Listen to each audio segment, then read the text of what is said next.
So, yesterday I went to a local hobby store and wanted to play a game of Warhammer 40,000. It was 1500 points, Space Wolves versus Black Templar.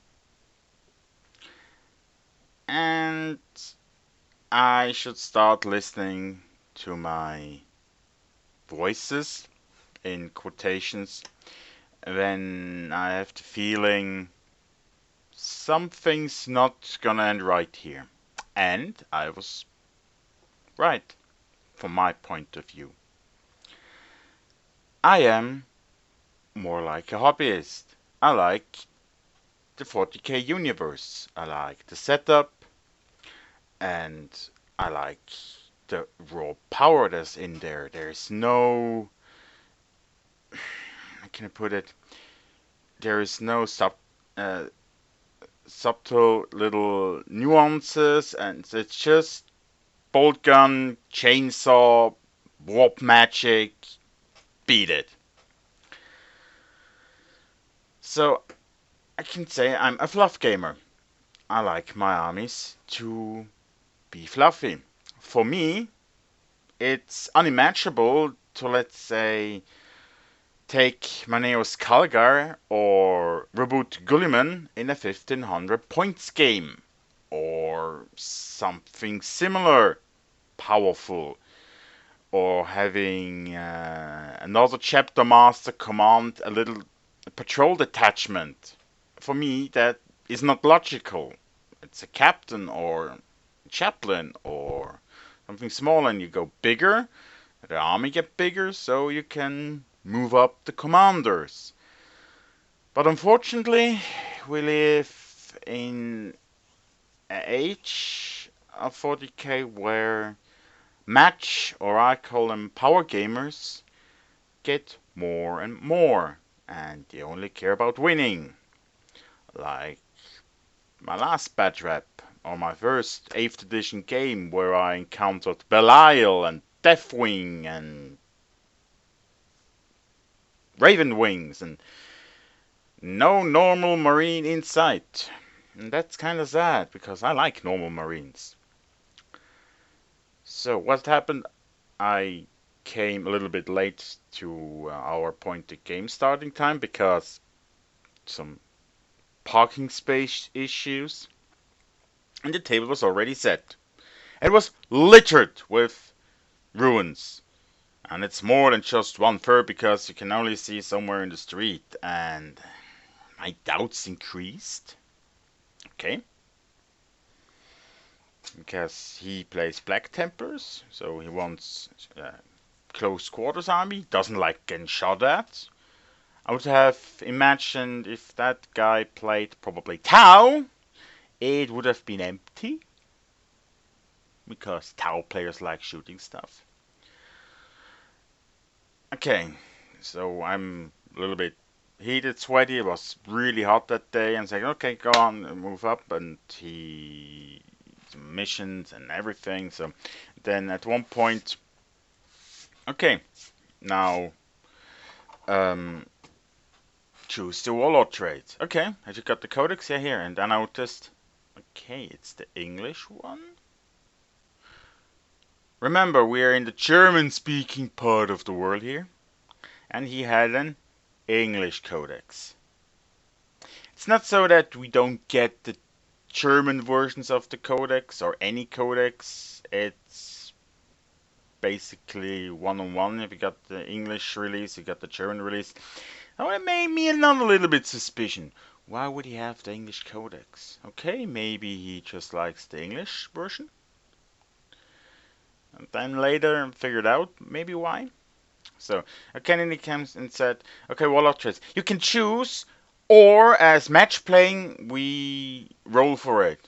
And then I said to him, I'm not doing match playing. I'm doing fluff army. I'm doing fluff fun games, you know. And that little strike me. And okay, I rolled for something. It didn't matter in the end. And then, okay, you can start deploying. Okay, roll off. I lost the roll off. So can you won the roll off? I think I now lost it. And they then said, okay, you can deploy. Okay, my beautifully painted army, and the only reason let's say the one positive thing I've taken from yesterday was I could make pictures and some camera moves from my painted army, which is pride and joy. I abhor, meanwhile, to use models that aren't painted in any way. And normally, at this point, if you have players equally, minded, you go, "Wow, they look good," and "Wow, they're great." "Oh, is that? Oh, wow!" And nothing. It wasn't a word. He was more interested in my lists, and the first thing I was there. Can I see your list? We show our lists. So, oh boy, what I'm going into. Okay, here. Yeah, I don't care about your list. I'm pretty sure. Can I see it? And should have been warning signs all over. And in the future, when I ever ask again in that group for a play, I will, let's say, put a disclaimer on there. Fluff player. I'm no power gamer, and I'm no match player. I'm not interested in match play. I'm just interested in playing. I don't even care for missions. I just want to see my little models on the field of battle. Mostly get slaughtered.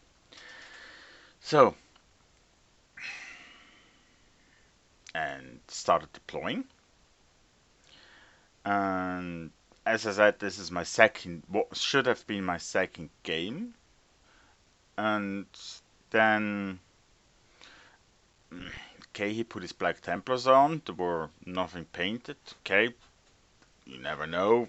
People don't have time, or they don't care actually, because it would be a victory point condition if your army is painted to more than 50% color. You get an extra victory point. Gosh, you would see painted armies. You would see painted armies. Okay, so he deployed. We had the relic, so putting a relic thingy in the middle. And I had practically no shooting, so I tried to scatter my army so they got a little bit more spread out. So I can make like a wolf move and go flank him and in the back in close quarters combat.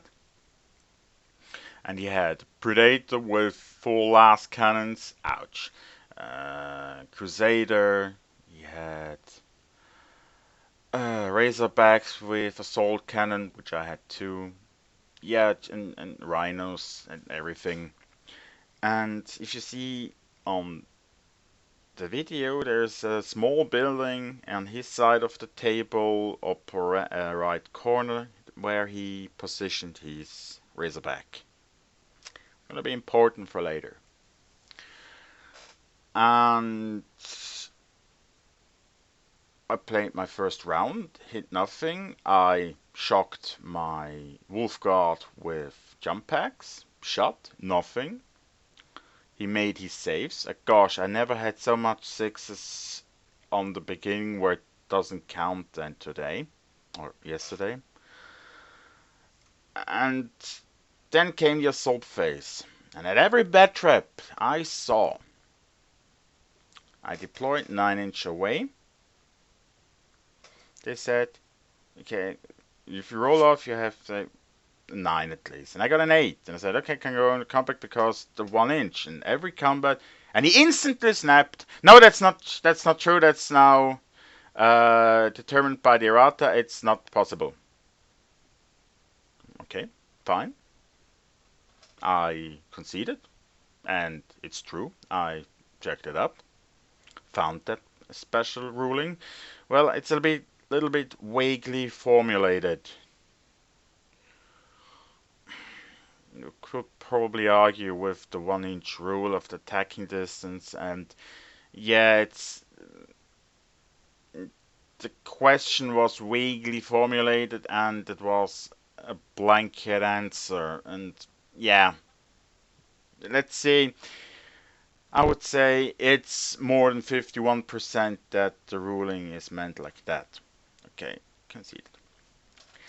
Then it was his turn, he deployed, and I made some pictures and vid, and then I noticed something. Why are your sword brothers so far away of the rhino? It's... How far did they disembark? Nearly 10 inch. What? Yeah, they can disembark 3 inch and then move another 6 inch.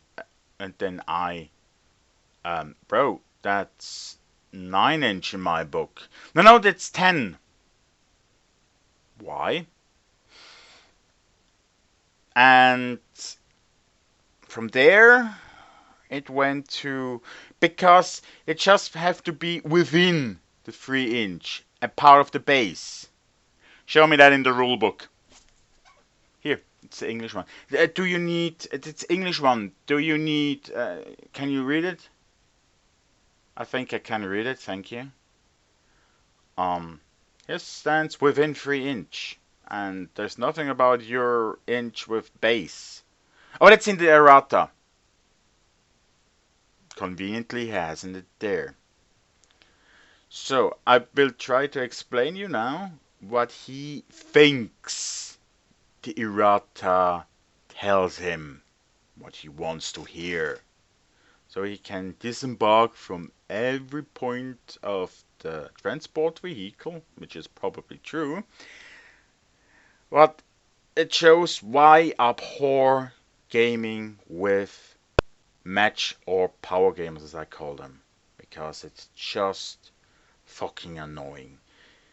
I don't say they bend the rules, maybe they maximize the rules, but it comes to a point where I have to watch every nuance, every measurement, because if he starts like that, who say he doesn't include the tracks of the tank, which is probably not part of the actual body, because the new rules are so vague sometimes you can make things up.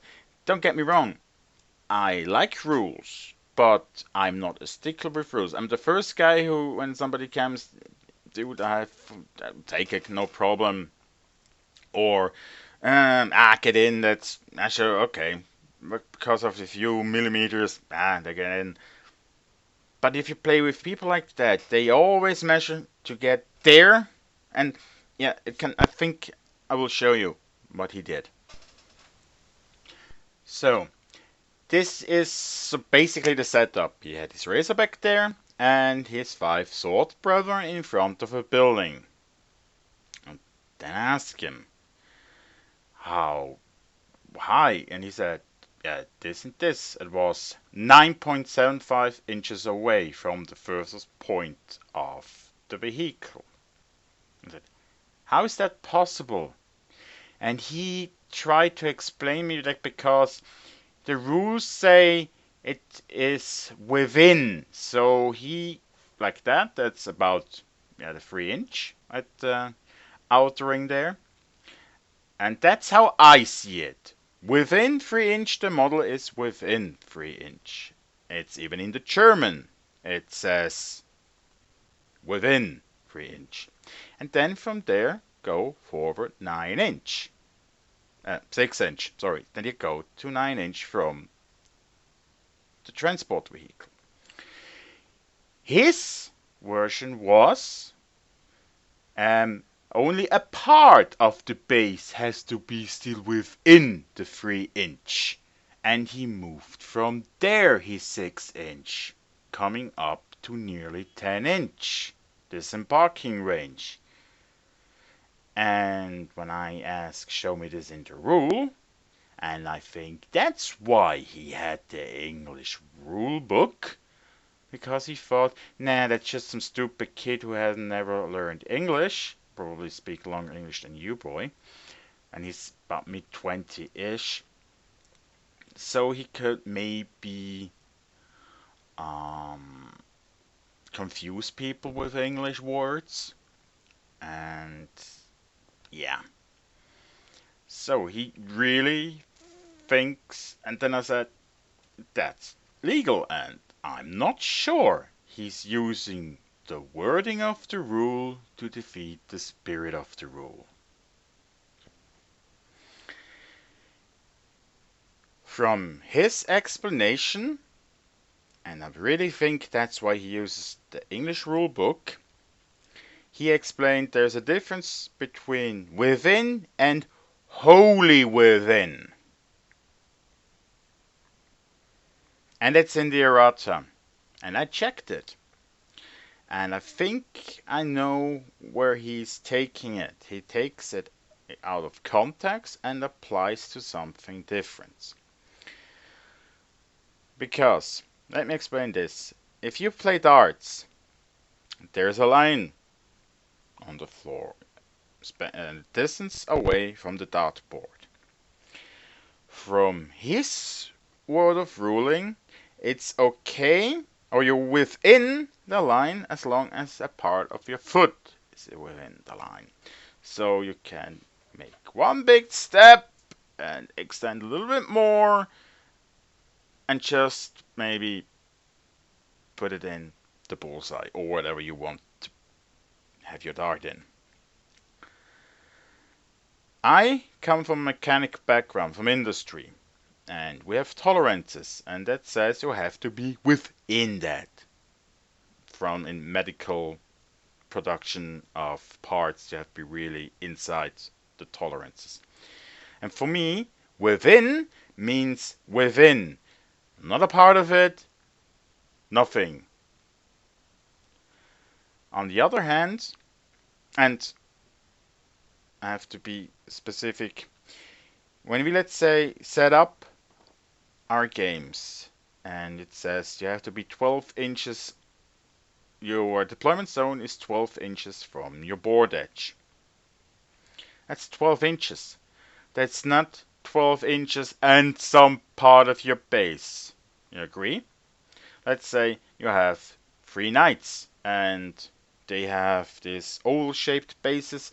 So if you applied his version of the ruling, you could have just turned it 90 degrees so the long range is there, and just as a few millimeters of the base is inside the deployment zone, and then claim, oh, it's within. No, it's not. On the other hand, I think that my opponent yesterday tried to mix and choose about rulings and wordings.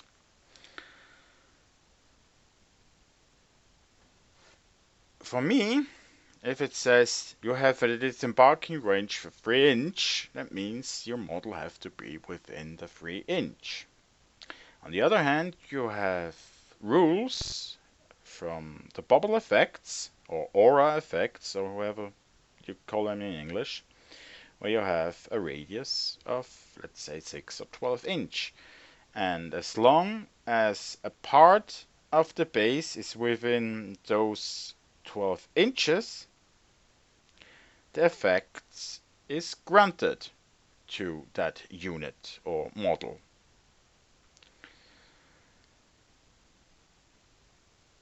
But the ruling is clear. It even says in the German rulebook. I checked it up. If you disembark 3 inch, you have to be within.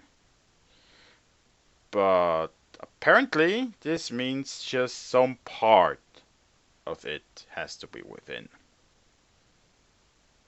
And he tried to explain this to me, and I couldn't put my finger on, but every part of my mind just nodded in disagreement and said, this doesn't make sense. I never saw something like this before. And I just shook my head and said, oh, you're one of those. Meaning you're a power gamer and a match player and a rule maximizer.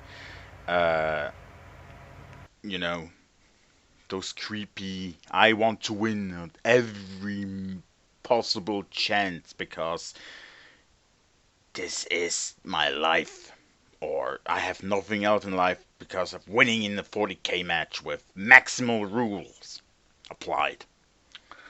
And he snapped at me and said, "You don't like how I play?" And I said, "Yes." "Okay, fine, was a nice pleasure, nice to meet you, and we'll finish here." Maybe I touched a nerve. You see, claiming something and then conveniently don't have the errata printed out, which are just 4 pages. Yeah. So, have you ever experienced something similar, um, or maybe even are doing it yourself? If you want to comment down there, feel free. I personally abhor it in an open, friendly game. It's not. It's. It started out. He said, "Match, match, match," and no, that's not match. Match is tournament thing. Tournament, you can win. Nothing really important. I accept. Well, rule maximizing at the tournament level, but if those stories that I heard from tournament gameplay where the referees had to move around models because of situations like that. And I must say, okay, bro, I have saw you play. I figure out which category of player I can put you, and yeah, sorry. I will not play you again. And in the future, I really have to put out in that group, and it's full of power gamers. It's not only one. They're just creeping up there, more and more power gaming. I have to put a disclaimer in. I'm a fluff gamer. I'm not a match player. I don't like match lists, and I don't like rule maximizing, some sort of like that. I'm a fluff player, and I'm only interested in playing fluff gamers. You know, the fluff games where you play for 4 hours for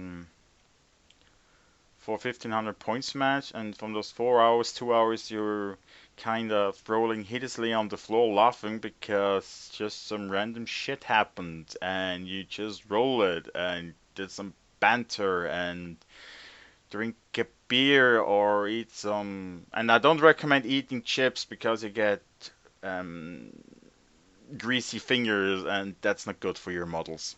Trust me. I like those kind of games. I like, yeah, and not power gaming. It's just so. Uh,